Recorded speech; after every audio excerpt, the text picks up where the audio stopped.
On a gagné et alors? Et alors? Vous voulez qu'on danse? Vous voulez qu'on fasse quoi avec ça? Et alors? Je rappelle juste qu'avant ça, il y a 5 matchs qu'on n'a pas gagné. 5 matchs d'affilée, 0 victoire. Probablement les 5 matchs les plus importants de notre saison. Et étant donné que vu qu'on ne les a pas gagnés, on est mort dans le film, dans toutes les compétitions.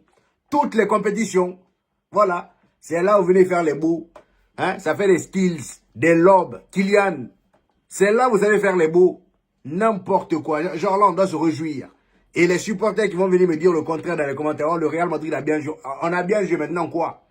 Quoi? C'est cette victoire-là qui va nous donner la Liga. Et en plus de ça, on a gagné 2 buts à 1. On a gagné 2 buts à 1. Heureusement pour nous que Alaves, ils ont égalisé vers la fin. Il n'y avait plus beaucoup de temps. Heureusement, sinon on allait se faire égaliser. On allait se faire égaliser. Même là, on n'est pas sur un 17e du championnat. Alaves, une équipe qui se bat pour sa survie en Liga, même ça, on n'arrive pas à, je sais pas, même garder 2 buts à 0 là jusqu'à la fin. Un clean sheet, un petit clean sheet, non, on n'est pas capable. Fallait voir comment on reculait vers la fin. Et je vais même pas vous mentir, hein, ce match-là, j'étais même pas chaud pour le regarder. J'étais pas chaud, pourquoi faire? Franchement, la Liga est déjà presque KO. À part si le Barça commence à devenir bourré un peu là, vers la fin, là, voilà, ils se mettent à faire des faux pas par-ci par-là. À part s'il se passe ce genre de truc-là, c'est mort. Et même si par miracle le Barça vient à être bourré, ils vont pas faire les faux pas que nous on attend. Jamais. Parce que eux, ils connaissent l'importance de la Liga et ils se donnent toujours à fond. Voilà. Ils se donnent toujours à fond. Bref, comme vous avez pu le voir les amis, aujourd'hui on a reçu une équipe de l'Alaves 17e du championnat à domicile. Et ça après 5 matchs consécutifs les amis sans victoire. Depuis le retour de Kylian Mbappé, c'est la première victoire que le Real Madrid fait face au 17e. Genre, on doit être fiers d'eux. Et dans ce match-là, les amis, comme vous avez pu le constater, Arbeloa n'a pas voulu s'en tirer encore plus. Et il a mis l'équipe type. Voilà, là, il n'y avait personne qui manquait. Mis à part Thibaut Courtois et Rodrigo qui n'étaient pas là, tout le monde était présent. Voilà. Au milieu, on avait Tchouaméni, Jude Bellingham, Arda Güler et Valverde. Et en pointe, on avait Vinicius et Kylian Mbappé. Sur la ligne défensive, Militao et Di Lucien. Sur les côtés, Carreras et Trent Alexander-Arnold. Et pour vous dire à quel point le Real Madrid en ce moment manque de sérénité, dès la deuxième minute, il y a une grosse occasion pour Alaves. Occasion franche. Si eux aussi, ils n'étaient pas débiles, ils auraient pu marquer ça. Moi, ça m'aurait rendu heureux. J'aurais été heureux, franchement. Parce que là où je suis là, je me casse plus la tête. Moi, je vous ai dit, je me casse plus la tête. Ma saison est déjà terminée. Là, on regarde les matchs pour les regarder. Déjà, aujourd'hui, j'étais même pas motivé. J'étais même pas motivé. Franchement, on a regardé ça juste par habitude et pour vous sortir le débrief pour ceux qui veulent l'avoir. C'est tout, sinon à part ça, aucune envie. Dès la deuxième minute, grosse occasion pour Alaves. Vous-même regardez, le gars, il était dans la surface, presque en face à face avec Lounine. Et lui aussi, au lieu de tirer, il a voulu faire la passe. Je comprends mieux pourquoi ils sont 17e. Hein? Les cerveaux vides comme ça, là, c'est pas possible.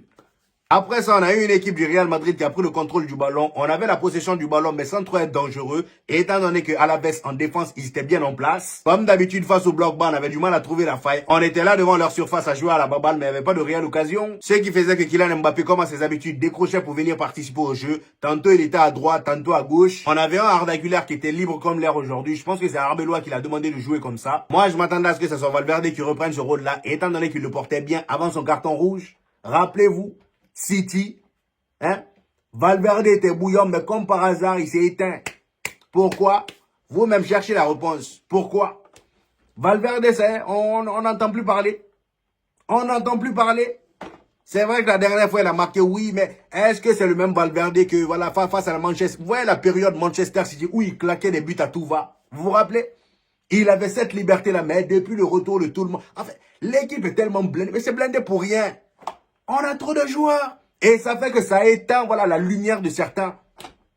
Ça éteint la lumière de certains. Valverde, on n'entend plus parler. Brahim Diaz même, oh, laisse tomber. Voilà. Brahim Diaz laisse tomber. La dernière fois, il a fait un match pourri. Il a fait un match pourri. On l'a sorti, c'est là même. Malgré qu'il faisait un match pourri, on n'aurait pas dû le sortir. Pour vous dire à quel point. Il est pourri, mais sur le banc, il avait plus pourri que lui. Voilà. Quand Mavinga est rentré, il a montré que non, il ne fallait pas me faire rentrer. Vous voyez? C'est dans ça on est en ce moment au Real Madrid, Maison Blanche, Blanche-Neige. Hein? Une équipe très mal construite et avec ce que vous êtes en train de nous faire vivre depuis 2 saisons là les amis, croyez pas c'est les petites victoires là. Maintenant qu'on est éliminé dans presque toutes les compétitions, quelle prête dans toutes les compétitions, croyez pas c'est ça qui va venir nous réjouir. Hein? Non, on va pas être là à sauter sur le toit parce que vous avez gagné 2 buts à 1 face à Alaves. Vous vous foutez de qui? Vous vous foutez de qui? Et même dans le match aujourd'hui, je ne sentais pas une équipe du Real Madrid qui voulait aller chercher la Liga. Même si oui, voilà, la Liga, quand on regarde la distance qu'il y a entre le Barça et nous, on sait que ouais, c'est un peu mort. Mais mathématiquement parlant, il y a moyen. Je n'ai pas vu l'équipe du Real Madrid qui se l'a donnée aujourd'hui. Pas du tout. On jouait de manière zen. Kylian Mbappé était là à faire ses skills. Genre, je le sentais dans un mood. Voilà, il voulait jouer. Comme par hasard, face à Alaves. Hein? Vous voyez comment lui aussi se fout de notre gueule. Comme par hasard, il est là, il fait des lobes, des passements de jambes. Tu le voyais vraiment. Je dis, fallait faire ça face au Bayern. Fallait faire ça face au Bayern. Hein?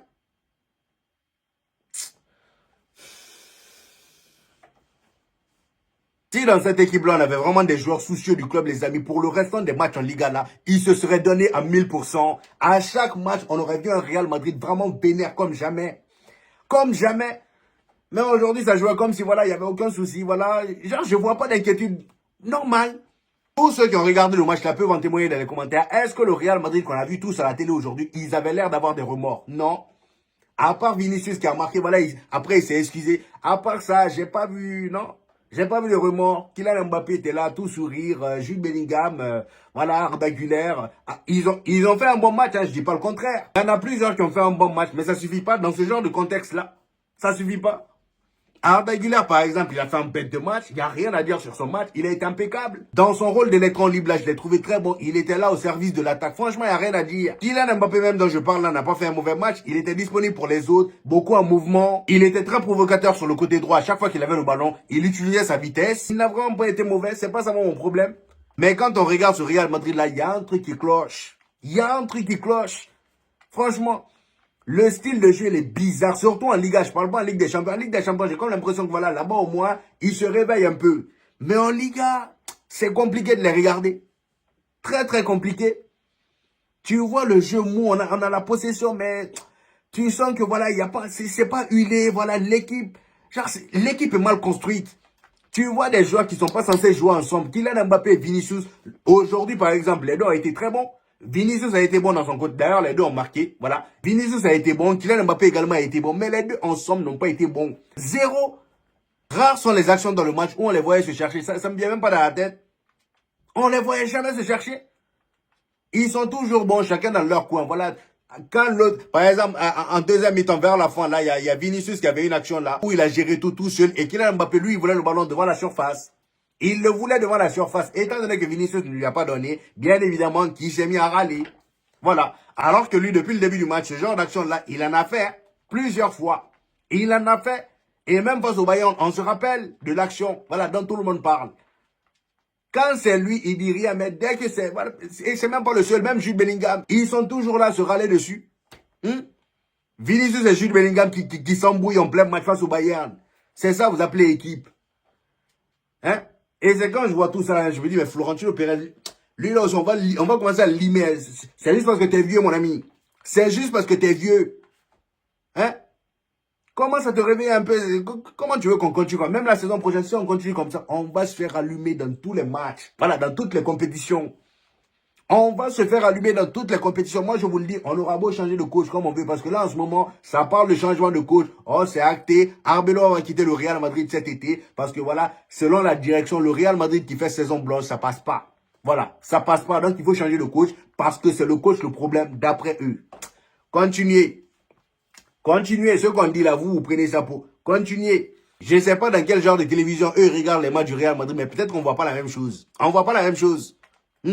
L'effectif que vous voyez à la télé, si pour vous tout va bien, il n'y a pas de souci. Continuez comme ça, on verra bien la saison prochaine. De toute façon, la couleur blanche, c'est déjà la couleur du club, hein. Casablanca. Ou bien, ça va pas nous changer. On va commencer à s'habituer petit à petit. Ça fait déjà des saisons, donc continuons. Depuis mon enfance jusqu'à mon âge adulte, j'ai jamais regardé Blanche-Neige parce que pour moi, c'était un truc d'enfant. J'ai commencé à regarder tout ça à cause du Real Madrid. Voilà. Pour voir dans quel élément on est. Pour voir dans quel élément on est, étant donné qu'on va durer dans ça, j'ai l'impression. Vous voyez ce que je veux dire? Commencez tous à regarder Blanche-Neige. Tapez sur YouTube ou sur Netflix, il y en a. Vous allez trouver. Bref, après le but marqué de Kylian Mbappé à la 30e minute, premier but du Real Madrid sur une magnifique passe décisive d'Arda Güler. Arda Güler qui au début de l'action laisse passer le ballon, ça vient toucher l'adversaire derrière lui. Il reprend la balle, la remet à Kylian Mbappé. Kylian Mbappé se positionne bien, enchaîne avec un tir, le ballon est contré, mais ça rentre quand même. Un but avec plein de réussite, mais il fallait quand même la tenter. Très très beau but. Juste après ça, à la fin de la première mi-temps, je crois vers la 49e minute, il y a Alaves qui a eu une très grosse occasion, double arrêt de Lunin. Le gars, il a fait un arrêt, le ballon a tapé la, comment ça s'appelle, la barre de poteau. C'est revenu sur le joueur d'Alaves, il a enchaîné avec un tir, mais heureusement qu'aujourd'hui, Lunin était bien éveillé. Il était bien réveillé. Ensuite vient la deuxième mi-temps. Dès la 50e minute, on a notre cher Vinicius qui nous lâche un banger. Mais un but. Un but. Devant la surface à 25 mètres des cages. Le gars, il a lâché un tir. C'est même pas un enroulé. Il a lâché un tir. Premier poteau. Voilà. Poteau gauche, c'est directement rentré sur une passe de Valverde en plus de ça. Valverde qui dans ce match-là n'a pas été vraiment terrible, qu'on se dise la vérité. Il n'a pas été foufou. Tchouaméni non plus n'a pas été bon. Jude Bellingham non plus n'a pas été terrible. Ceux qui ont été bons dans ce match-là, malgré tout, c'est Kylian Mbappé, Vinicius, Arda Güler, Militao, Dean Hussein et Lunin. Lunin grâce à ses arrêts. Sinon le reste là, bon, comment il s'appelle lui là, Carreras. Alors lui aussi c'est l'ombre de lui-même. Ça fait un moment, j'en parle pas, mais Carreras, ça commence à devenir inquiétant. Même Franck Garcia pour moi est meilleur. Lui aussi nous a berné. Depuis son arrivée, il n'y a que quelques matchs références de lui. Sinon, à part ça, rien. Voilà, ces derniers temps, il commence à me rendre fou lui aussi. Il est mauvais. Très mauvais même. Quant à Alexander Arnold, quant à lui, c'est les mêmes problèmes habituels. Là, voilà, défensivement, il est pété, mais offensivement, il essaie de faire quelques trucs. Les passes en retrait, les centres. Franchement, pour le coup, offensivement parlant, il a fait ce qu'il avait à faire. Mais défensivement parlant, mon ami, c'est toujours le même problème. Moi, voilà. Comme je vous l'ai dit la dernière fois, lui, là, autant le mettre au milieu. Franchement. Autant le mettre au milieu. C'est quel latéral qui est nul à chier comme ça, défensivement parlant? À quel moment on s'est dit que, ouais, lui, là, c'est un latéral? À quel moment? Hein? S'il est fort que offensivement parlant, mais mettez-lui ailier ou, je sais pas moi, milieu. Qu'est-ce que vous allez le mettre latéral? Bref, après le deuxième but de Vinicius, le gars s'est excusé auprès du Santiago Bernabéu. Il a demandé pardon parce que lui, au moins, il sait dans quoi on est. Il sait dans quoi on est. Parce que le Real Madrid avait commencé à nous siffler déjà en début de match. Même Camavinga qui est rentré après. Les supporters ont commencé à siffler vite fait. C'est triste. On ne peut pas se réjouir, les amis. C'est pas parce qu'il y a eu une victoire qu'on doit se réjouir. On s'en fout maintenant parce qu'on est éliminé de partout. On est éliminé de partout. Et cette victoire-là va nous ramener nulle part. Là, tout se joue du côté du FC Barcelone. Il faut qu'ils fassent des faux pas. S'ils ne font pas de faux pas, on est cuit. Voilà. S'ils ne font pas de faux pas, on est cuit. Et tous ceux qui ont encore le courage de venir défendre le Real Madrid ou je ne sais quel joueur là, venez. Vu que vous, c'est votre passe-temps préféré, venez. Le plus énervant même, c'est qu'après le deuxième but, il faut voir comment le Real Madrid en souffrait. Une fois que tous ces remplaçants là sont rentrés, Camavinga, Mastantuono, toute cette clique-là, ils sont rentrés, il fallait voir comment on galérait vers la fin. À la base, ils étaient là à pousser comme ça. Là. S'il restait même beaucoup de temps, je parie ils allaient égaliser. Ils auraient pu égaliser. Étant donné qu'ils ont réussi à marquer un but, sur une perte de balle de qui? Carreras. Vous voyez où on est? Vous voyez? Sur une perte de balle de Carreras, ils ont égalisé. Et heureusement pour nous qu'il restait plus, voilà, il restait plus beaucoup de temps. L'arbitre a sifflé, je me suis dit, mince, fallait laisser un peu, qu'on voie un truc. Fallait laisser un peu, même si c'était 5 minutes de plus, fallait laisser, qu'on voie un truc. Bref, avec cette victoire-là, les amis, le Real Madrid revient à 6 points du FC Barcelone, en espérant que demain, le FC Barcelone fasse un faux pas face au Celta Vigo. Mais entre vous et moi, c'est très bien que ça va être compliqué. On le sait. Il ne leur reste plus que la Liga. Vous pensez vraiment qu'ils vont, ils vont chuler là-bas? Non. Eux aussi, ils ont éliminé la Ligue des Champions. C'est terminé. Faut oublier. Voilà. Après, c'est le football. Tout peut se passer. Mais franchement, il y a très peu de chance. Hein? Bref, c'était tout pour aujourd'hui, les amis. J'espère que vous avez kiffé la vidéo. Dites-moi en commentaire ce que vous en avez pensé. J'hésiterai pas à vous répondre comme d'habitude. N'oubliez pas le petit pouce bleu qui fait toujours plaisir, les gars. Ça aide au référencement. Pour tous ceux qui viennent de découvrir cette chaîne, ici on fait des vidéos débriefs des matchs du FC Barcelone et du Real Madrid. Et quand il n'y a pas de match, on fait des vidéos actualité. Donc abonnez-vous pour ne rien rater. Et on se dit au prochain épisode, les gars. Peace!